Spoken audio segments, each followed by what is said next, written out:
문제 보겠습니다.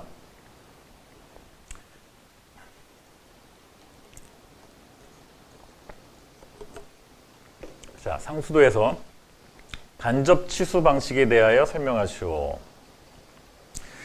자, 제가 1교시 설명할 때도 얘기를 했습니다만 우리가 수원 쪽에서 출제되는 문제는 한 문제에서 두 문제 정도 출제된다라고 했습니다. 자, 간접 치수 쪽으로 해서 우리가 집수매고가 단답형으로 한번 출제됐다. 집수매고는 단답형으로 출제는 문제예요, 원래부터. 자, 그러면 이렇게 볼 수가 있겠죠. 1교시 딱 시험을 봤는데 단답형이 출제가 됐다. 간접 집수매고가 출제가 됐다. 그러면 2, 3, 4교시에서 수원 출제가 된다. 수원 쪽이 출제가 된다라고 하면 간접 치수 빼고 이 집수매고 빼고 뺀 내용들 중에서 출제가 될 수 있겠구나, 이렇게 이제 예상할 수가 있는데, 또 간접치수 출제가 됐어요, 그죠? 자, 그래서 이와 같이 간접치수 집수매고에 대해서 1교시 그리고 서술형 단답형 서술형 두 번 묻는 문제는 잘 출제가 안 되는데 이번에 이렇게 출제가 됐다. 물론 간접치수 방식이 집수매고만 있는 것은 아니고 강변여과가 있기 때문에 강변여과 내용 위주로 해서 답안 작성하고 그 다음에 집수매고 내용을 좀 포함시키면 되겠죠. 자, 강변여과는 출제 빈도가 매우 높은 예상 문제입니다. 물론 집수매고도 마찬가지입니다만. 자, 그래서 둘 다 우리가 예상 문제이기 때문에 답안을 쓰는 데는 큰 어려움은 없습니다. 단 이런 걱정하시는 분들이 있을 거예요. 1교시에 내가 집수매고에 대해서 상세하게 썼는데 여기서 똑같은 내용을 또 써도 상관이 없나? 이제 그런 걱정하는 분들이 있겠죠, 그죠? 책전위원이 이 사람은 똑같은 답을 반복해서 쓰네, 이렇게 생각하지 않을까, 이렇게 걱정하는 분들이 계시는데 전혀 문제가 없습니다. 그렇게 써야 됩니다. 그리고 자, 그래서 이 문제는 만약 손을 댔다라고 하면 1타 2피 뭐 그런 개념이죠, 그죠? 아는 내용 가지고 두 가지 문제를 푸는 그런 내용이 되겠습니다. 자,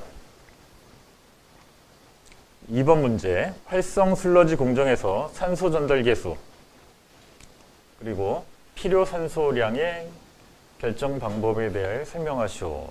자, 요 문제 우리가 하수 처리 다룰 때 물론 자세하게 다룹니다만 14번 출제된 예상 문제입니다. 출제 자주 되는 문제고, 그리고 특히 여기서 필요 산소량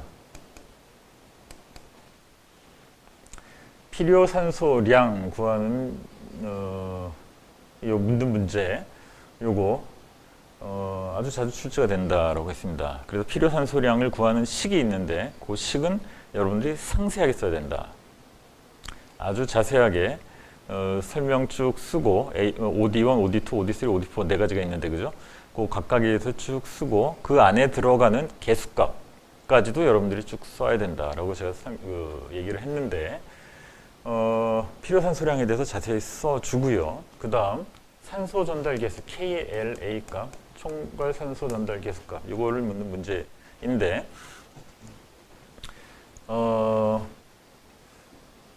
이중 경막 이론으로부터 간단하게 이 산소 전달 속도 식을 쓰고 그 안에 이 산소 전달 개수에 대한 내용으로 이렇게 쓰면 되는 그런 문제이긴 합니다. 자, 그렇게 써도 되고, 이 문제는 우리가 송풍량 산정을 하는 문제죠. 송풍량.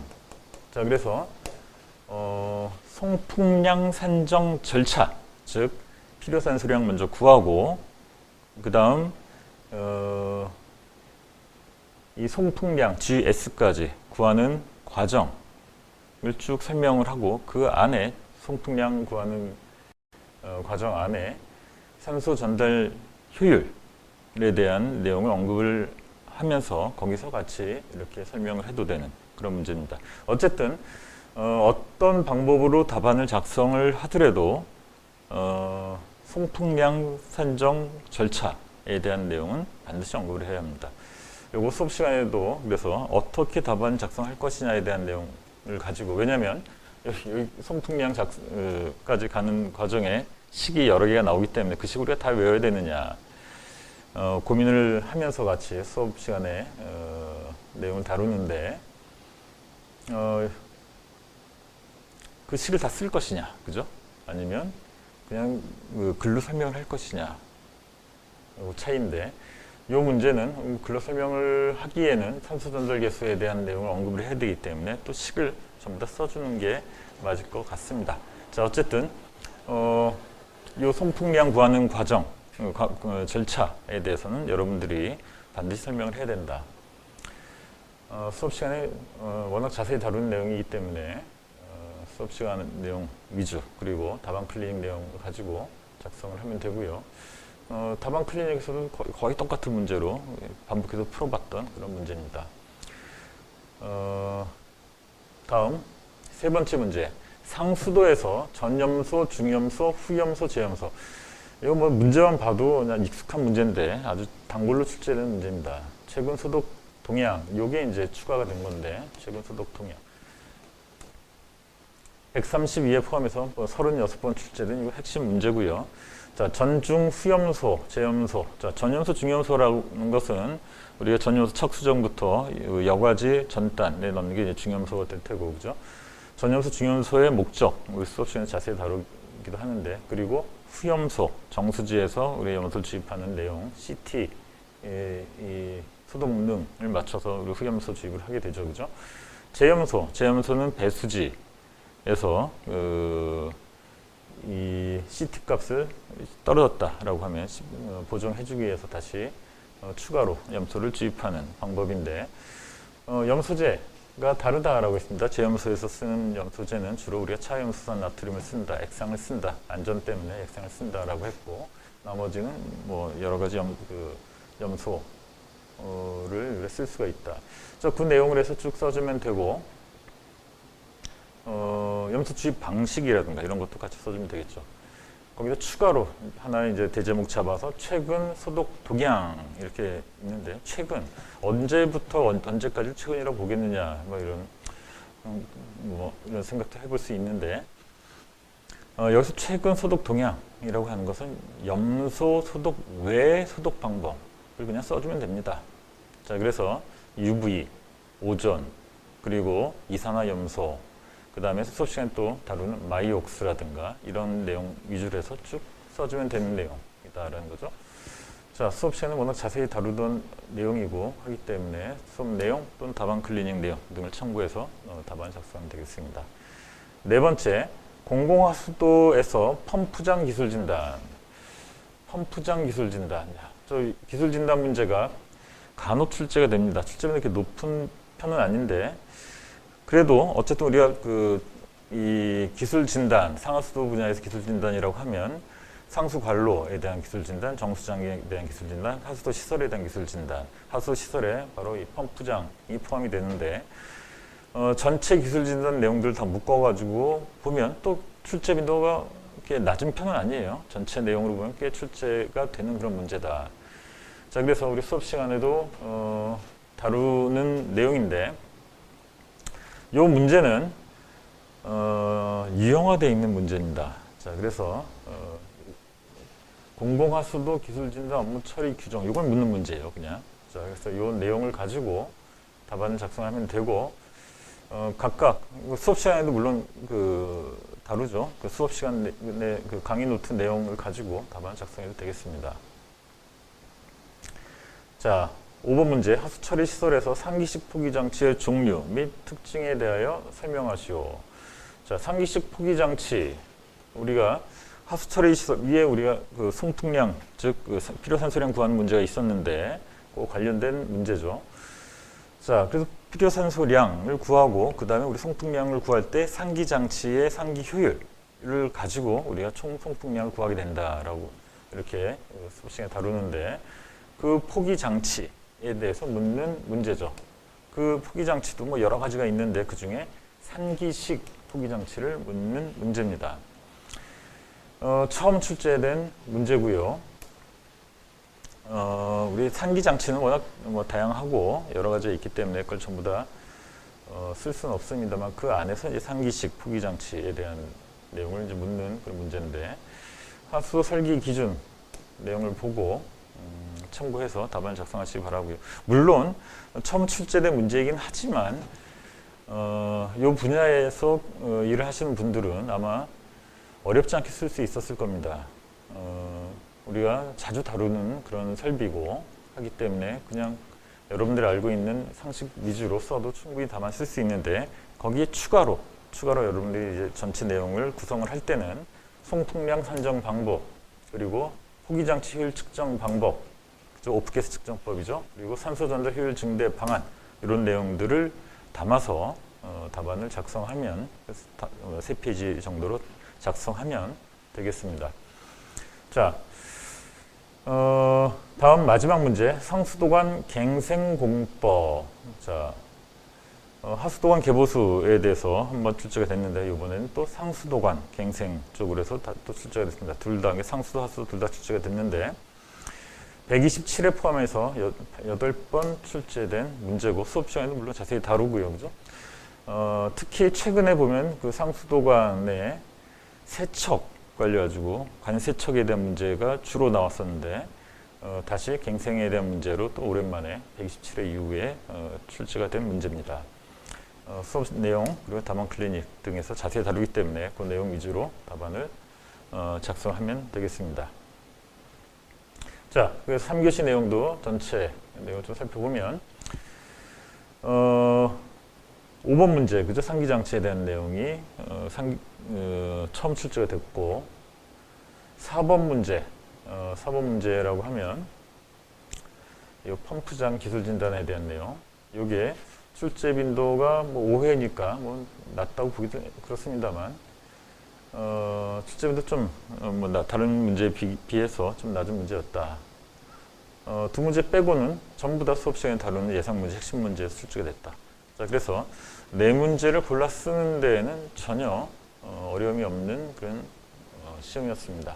자, 그래서 3교시까지도 여러분들이 시험을 본 분들은 긴장을 하게 되겠죠. 그죠? 아, 이제 4교시 어떤 문제가 출제가 되냐에 따라서 합격 여부가 이제 결정이 되기 때문에 긴장을 하면서 4교시를 준비했을 그런 시험입니다.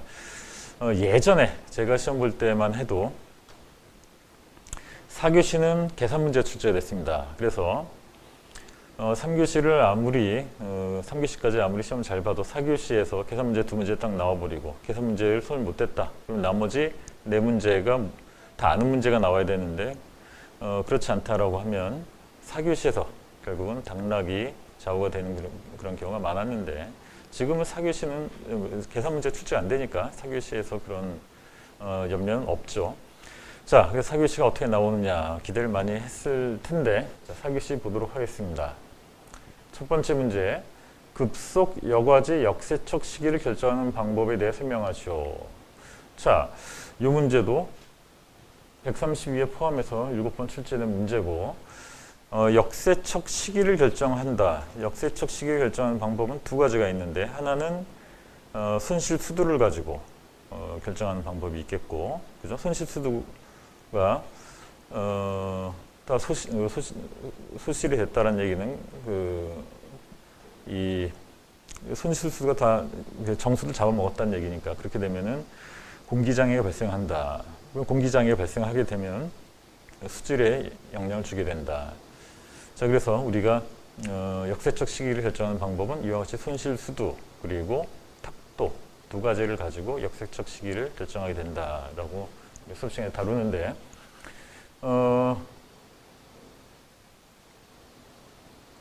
뭐 그 내용으로 해서 쭉 쓰고 그 다음에 역세척 방법까지 내용을 포함해서 쓰면 되죠. 자, 그리고 요 문제에 들어가는 그림이 있는데 바로 부수두에 대한 그림입니다. 부수두에 대한 그림.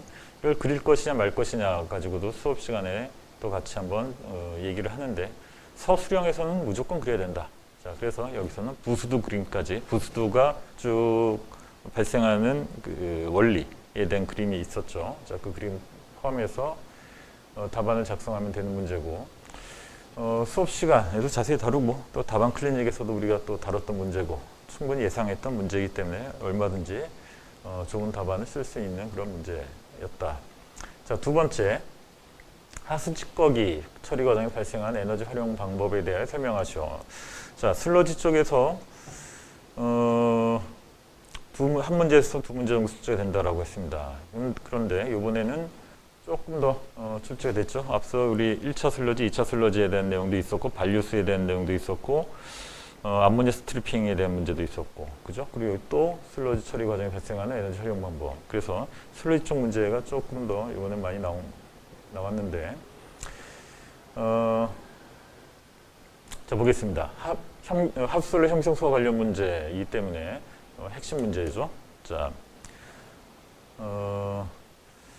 하수 찌꺼기 처리 과정에서 발생하는 에너지.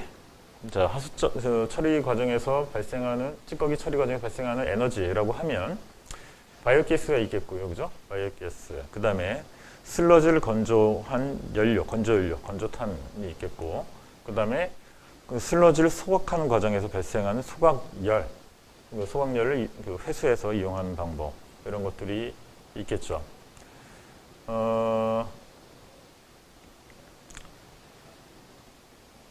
자, 각각에 대한 원리, 특징 쭉 써주고, 하지만 여기서 중요한 건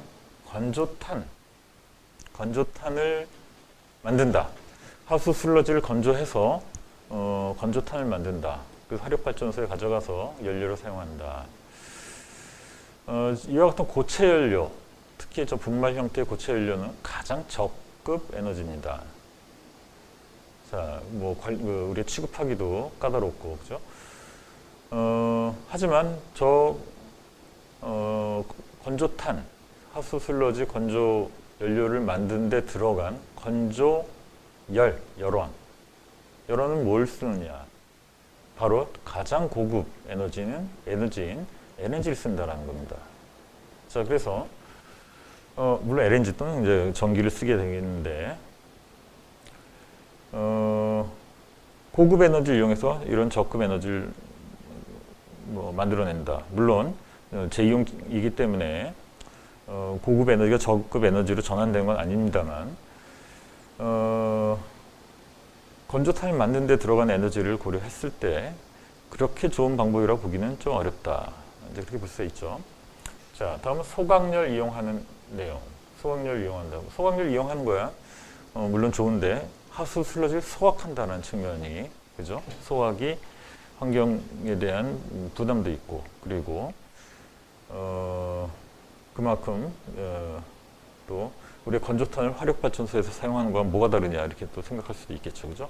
자, 그래서 가장 좋은 방법은 바이오가스는 가장 고급 연료니까, 그죠? 고급 연료를 생산해서 이걸 에너지화하는 것이 가장 바람직하다라는 내용으로 써야 된다는 거죠. 자, 그래서 각각에 대한 원리, 특징 쭉 써주고, 그리고 형성 소화를 통한 바이오가스 생산 쪽 내용으로 써줘야 된다. 자, 이것도 수업 시간에 자세히 다루는 그런 내용이기 때문에 얼마든지 쓸 수 있는 문제고, 특히 핵심 문제다. 자, 다음 세 번째 문제. 오존 산화 처리 중 배오존 처리 방안 및 오존 접촉 방안에 대해 설명하시오. 자, 요 오존 문제는 유형화가 되어 있습니다. 자, 그래서 매번 출제되는 문제들을 보면 딱 요 유형이다라는 거죠. 자, 오존 산화 처리에 대해서 묻고, 그리고 배오존에 대해서 묻는 이와 같은 유형이 출제가 된다. 물론 요 문제는 배오존에 대해서 묻는 문제인데, 배오존 처리 방법 중 오존 접촉 방법에 대해 설명하셔. 여기 처리 방안하고 오존 접촉 방법에 대해 설명하셔. 이렇게 출제됐기 때문에 마찬가지죠, 그죠? 배오존에 대해서 묻는 문제, 그리고 오존 처리에 대해서 묻는 문제. 자, 수업 시간에서도 자세히 물론 다룹니다만, 요 문제는 이와 같은 유형으로 출제가 되고, 만약에 배오존만 물었다, 또는 오존 접촉 방법에 대해서만 물었다, 그리고 서술형이다 라고 하면 그 문제는 요 유형의 문제다, 요 내용으로 써야 된다 라고 제가 수업 시간에 얘기하는데, 무슨 얘기냐면 단답형이다라고 하면 각각 배우전에 대해서 단답형 배웠다 그러면 배우전만 쓰면 되는데 서술형이다라고 하면 배우전에 대해서 묻건 또는 오전 접촉 방법에 대해서만 묻건 그 답안에 들어갈 내용은 두 내용이 다 들어가야 된다라는 거죠. 두 내용을 다 넣어서 답안 작성해야 된다. 그래서 이 문제는 유형화가 돼 있다라고 수업 시간에 얘기하는데 바로 이와 같이 유형화된 문제로 출제가 됐다. 23번 출제된 문제고요. 수업 내용 및 답안 클릭 내용을 참고해서 답안 작성하면 되는데 이와 같이 유형화되어 있는 문제들은 점수가 잘 안 나온다 라는 거죠.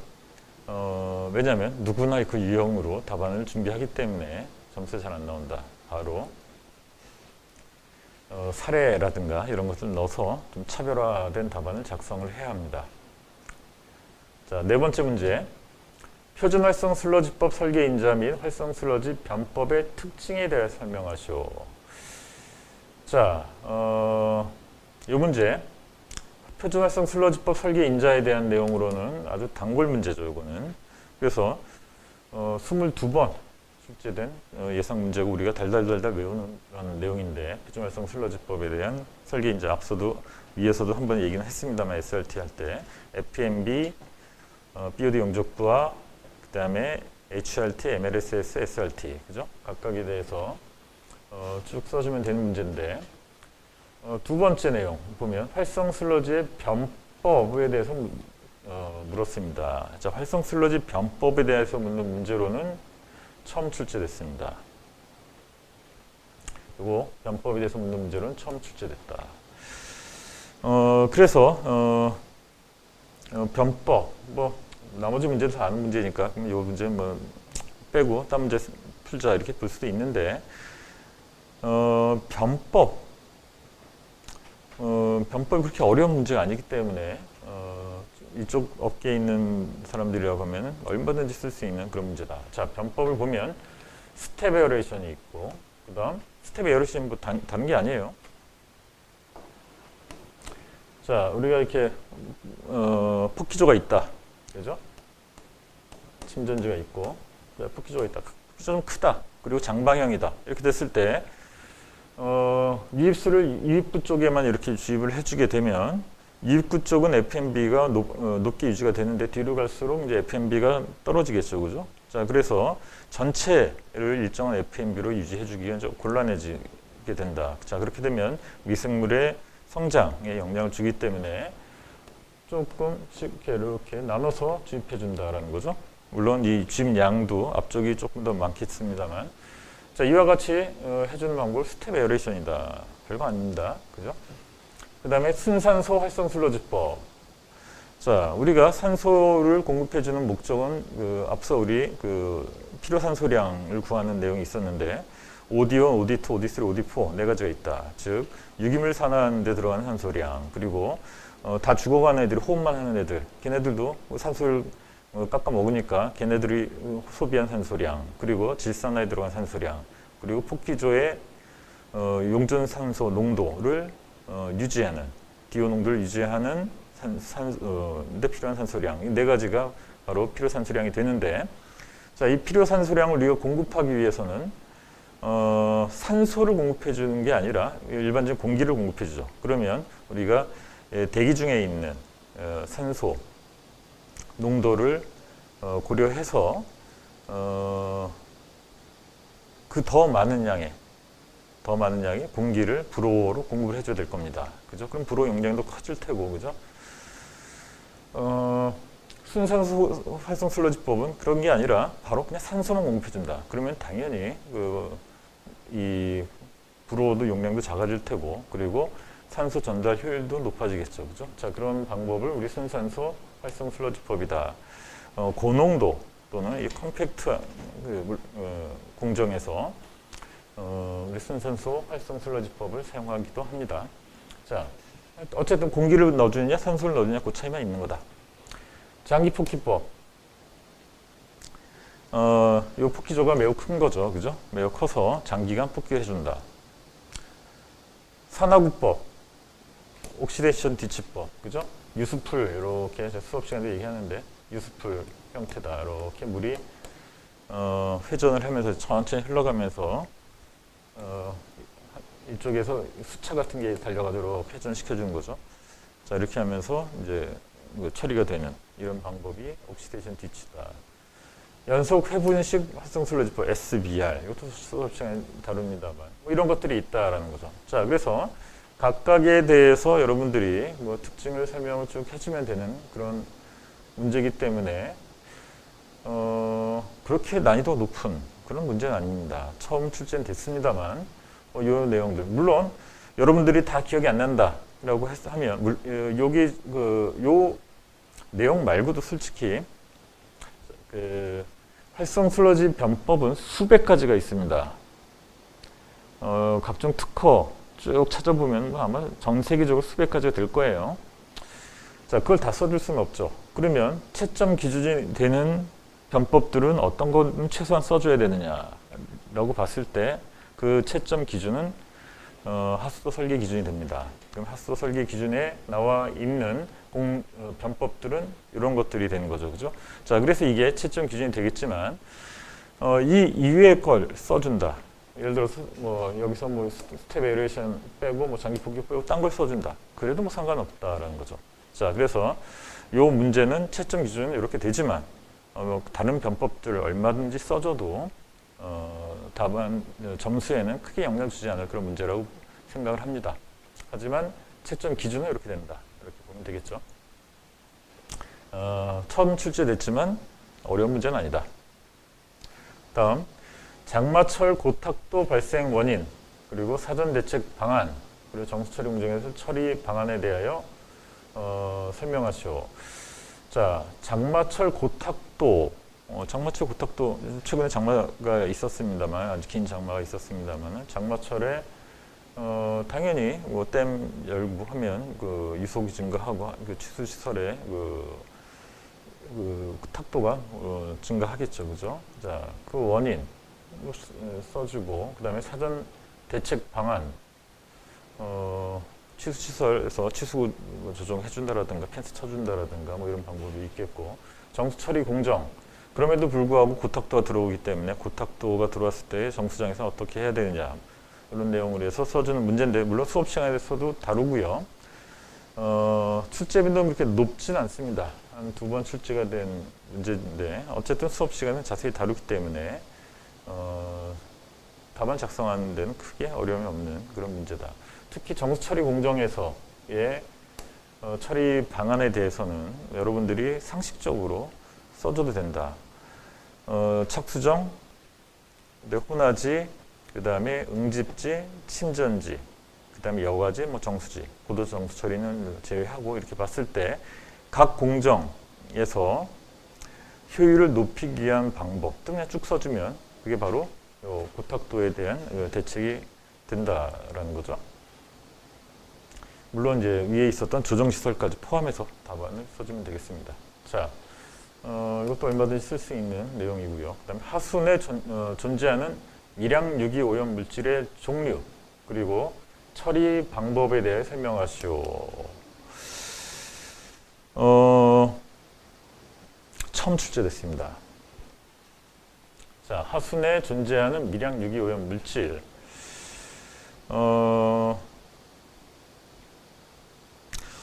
앞으로 이 문제는 출제가 계속해서 되긴 할 것 같아요. 출제 빈도를 떠나서 출제 빈도는 그렇게 높지는 않을 것 같습니다만. 자, 하수내에 존재하는 미량 오염 물질 어떤 것들이 있느냐? 잔류 의약 물질이 있고, 그 다음에 내분비계 교란 물질, 그 다음 농약, 그리고 뭐 문제가 많이 되는 과불화 화합물 이런 것들이 하수 처리장에 들어오게 되면 얘네들은 하수 처리장 내에서 완전히 제거가 안 됩니다. 특히 과불화 화합물은 제거 안 되죠. 잔류 의약물질, 잔류 의약물질은 뭐가 있느냐? 특히 잔류 의약물질이 많이 들어왔던 때는 우리 코로나 때 타이레놀 이와 같은 이 해열제들을 많이 먹죠, 그죠? 자, 그런 해열제들을 많이 먹으면 그게 몸에 다 흡수가 되는 게 아니라 분뇨로 많은 부분이 빠져나가게 됩니다. 자, 그 빠져나가게 되면 그게 하수 처리장 그대로 들어오게 되죠. 그럼 하수 처리장에서 처리 거쳐서 최종적으로 처리수로 나가게 되는데 그 처리수에 포함이 돼 있다라는 거죠. 완전히 제거되지 않는다. 그뿐만이 아니라 잔류의약 물질로 우리가 분류가 되는 물질 중에 상당히 가장 많이 검출이 되는 물질은 카페인이 있습니다. 카페인은 우리가 의약 물질로 이입이 되는 경우도 있겠지만 카페인 음료를 많이 마시죠, 그죠? 자, 그런 걸 통해서 들어오기도 한다. 내분비계 결합 물질들, 노닐페놀이라든가, 그죠? 우리가 보통 이제 환경 호르몬이라고 얘기하는 그런 물질들이 여기에 해당이 될 테고, 농약, 과불합물 이런 것들이다. 자, 이런 물질들을 우리가 CEC라고 이제 보통 얘기를 하는데, 하수 처리장에서 처리가 안 되기 때문에 이제 문제가 되고 있다. 그러면 얘네들이 자연 수계로 다시 이제 방류가 될 텐데, 그 방류해서 그 물을 우리 다시 또 저희 DPR로 다시 돌아가게 되는데, 그거를 우리가 리유즈 해가지고 다시 식수로 사용을 하게 된다. RO 처리까지 하게 되면 이런 물질들이 제거가 물론 되겠습니다만 우리가 정수장에서는 RO 처리하지 않기 때문에 이런 물질들이 함유되어 있는 식수를 우리가 음용을 하게 된다. 그럼 다시 결국은 인체로 돌아가게 된다. 이런 문제가 발생하게 된다라는 건데, 그래서 최근 선진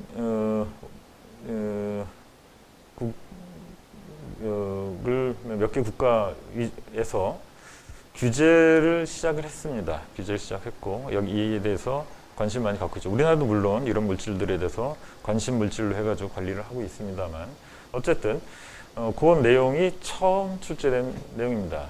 자, 그래서 이 내용에 대해서 좀 아는 사람들 그냥 이렇게 소설 쓰듯이 쭉 써도 점수 잘 나올 문제인데, 처음 접하는 사람들한테는 좀 난이도가 있는 그런 문제였죠. 특히 이런 남분해성 유기오염 물질들을 관리하기 위해서 사실은 TOC가 도입이 된 그런 배경도 있고요. 물론 이런 미량 유기오염 물질들은 농도가 ppb단이기 때문에 우리 TOC로 측정이 되는 범위 밖에 있긴 합니다만, 어쨌든 이런 하수 처리장에서 처리가 되지 않는 이런 물질들을 관리하기 위해서 TOC 그리고 생태 독성 이런 것들이 이제 도입이 되긴 했지만, 요 미량 오염 물질들은 말 그대로 미량이기 때문에 이런 것들로 우리가 관리가 좀 어렵다라는 거고요. 물론 그런 내용도 같이 써줘야겠죠.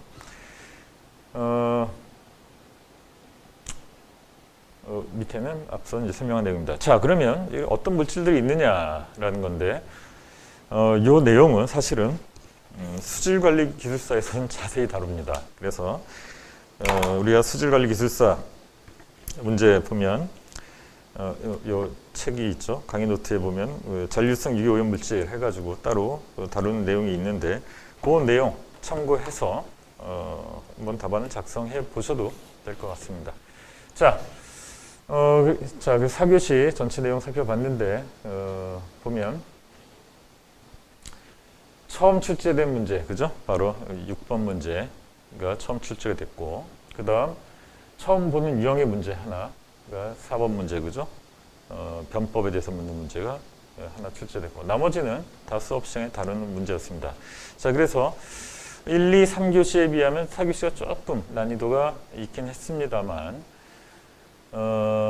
조금 여러분들이 이 분야에 대해서 경험이 있거나 또는 긴장하지 않고 잘 생각해서 문제의 의도를 파악을 했다라고 하면 이런 문제들도 사실은 처음 출제되거나 1번, 6번, 4번 문제도 손을 댈 수 있는 그런 문제이긴 했다라는 거죠. 왜냐하면 손을 댈 수 있다라고 하면 6번, 4번 문제에 손을 대는 것이 고득점을 받을 수 있습니다. 점수 잘 나오는 문제이기 때문에, 남들 손을 안 대는 문제이기 때문에, 그죠? 자, 총평을 해보면 대부분 수업 시간과 답안 클리닉, 포커스 캠프에서 다룬 예상 문제에서 출제가 됐습니다. 그래서 문항수를 채우는 데는 큰 어려움이 없었을 것으로 보이고요.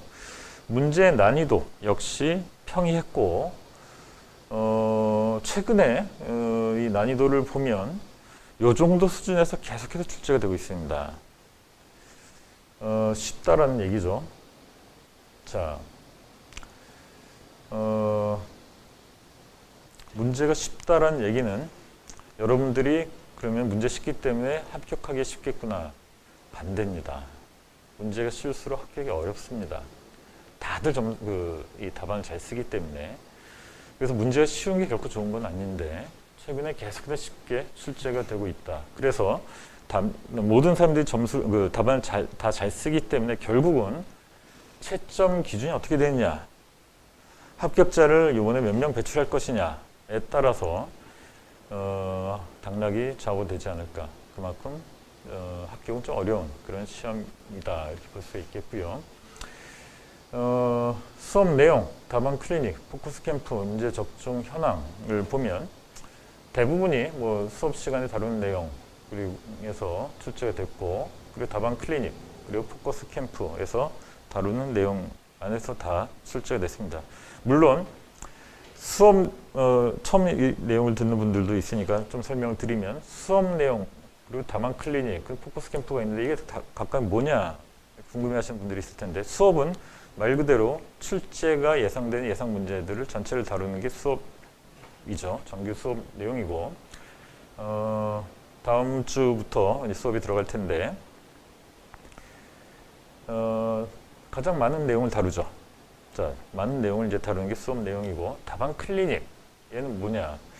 그 중에 예상되는 문제들을 좀 더 선별을 해서 합격 점수에 가장 근접한 모범 답안을 만들어 보는 게 답안 클리닉입니다.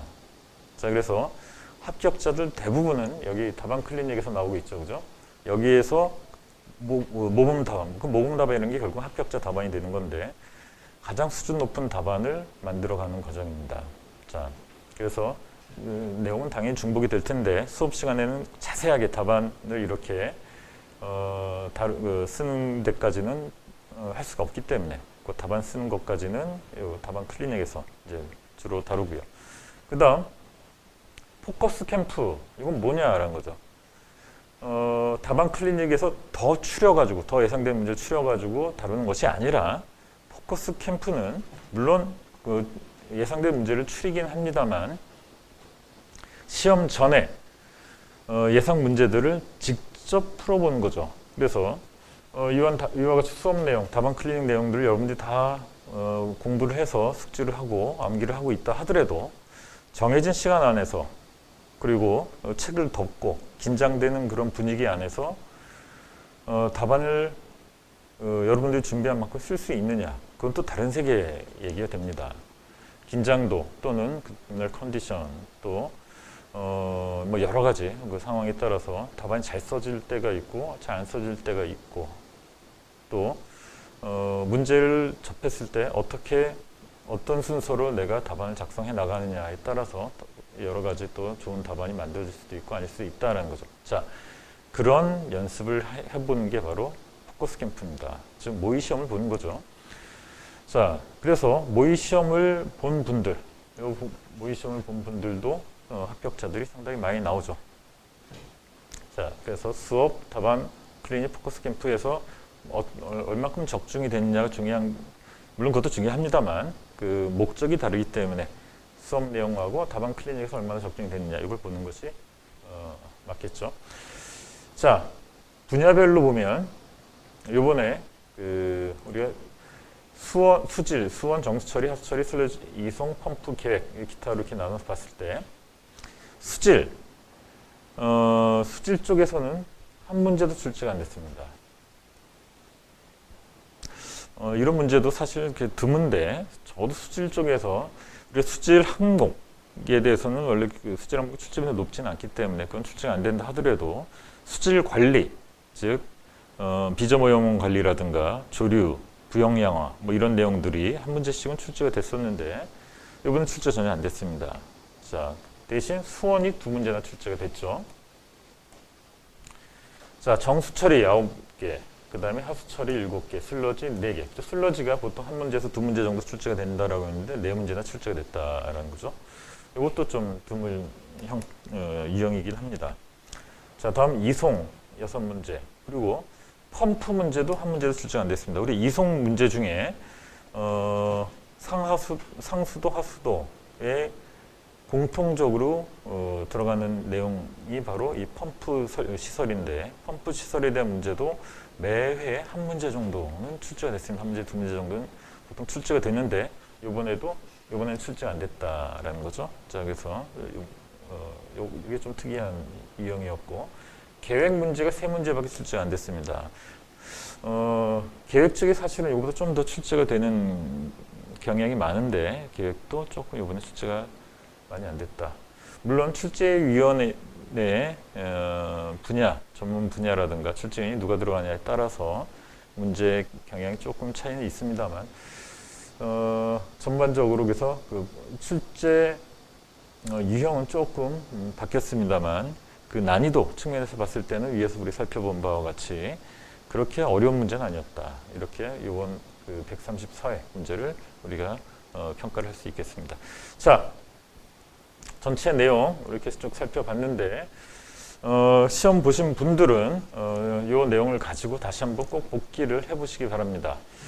아직 복기를 안 하신 분들은 꼭 복기를 해보시고, 복기를 이미 하신 분들은 다시 한번 비교해서 내 답안에 부족한 부분이 어떤 부분이 있는지, 그리고 또 어떤 답안이 잘 써졌는지 이런 것들을 다시 한번 확인해 보시고, 왜냐하면 합격자 발표 때 물론 합격하면 뭐 2번 다시 이제 쳐다도 안 보겠습니다만 떨어진 분들이 더 많기 때문에 그 떨어진 분들은 각 문항별로 점수가 나오죠, 그죠? 자, 그러면 각 문항별로 다시 복기를 해놓은 걸 가지고 내가 어떤 부분이 부족한지, 그리고 내가 이 문제에 대해서 점수를 잘 받기 위해서는 내가 다음에 어떻게 준비를 해야겠다, 이런 것들을 여러분들이 찾아내서 그 부분을 좀 더 공략을 하는 것이 다음 시험에 대비하는 방법이 될 겁니다. 처음 시험 보시는 분들, 처음 시험 앞으로 준비하시는 분들은 이 내용을 가지고 기출문제 다시 한번 공단에서 뽑아가지고 이 문제가 어떤 유형의 문제인지 문제 의도 파악을 한번 해보는 것도 공부를 하는데, 시작하는 데 있어서 많은 도움이 될 것으로 생각을 합니다. 자, 문제 총평 간단하게 제가 정리를 했습니다만 자세한 거는 어차피 수업 시간에 다루니까 수업 시간에 이 내용 기억해 뒀다가 수업 시간 때 다시 한번 참고해서 보시면 되겠습니다. 문제 총평은 이것으로 마치고 이어서 다음 주에 우리 수업을 진행하게 되는데, 수업 어떻게 진행하는지 그리고 수업의 일정에 대해서 살펴보는 오리엔테이션을